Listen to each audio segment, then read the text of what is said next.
یہ کہتے ہیں بعض اوقات یہ آئل کے ٹرک الٹ جاتے ہیں تو لوگ وہ تیل کو جمع کرنا شروع کر دیتے ہیں. اب ان کو منع کریں تو کہتے ہیں بھائی ہم تو ضائع ہونے سے بچا رہے ہیں، تو ضائع ہو جائے گا.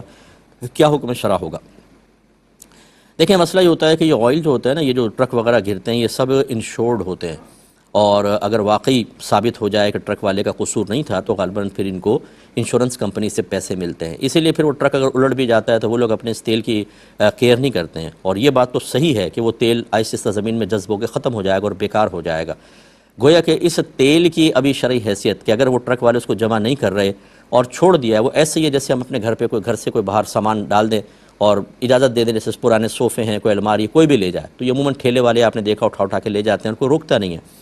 ایسی صورت میں کہ جب کہ ٹرک والے منع نہیں کر رہے اور لوگ اٹھا رہے ہیں اور نہیں وہ کچھ کہہ رہے، لے جا سکتے ہیں کہ وہ ایک مطلب ایسے مال کی شرعی حیثیت اس کی بن گئی ہے کہ جس کو چھوڑ دیا گیا ہو، پھینک دیا گیا ہو.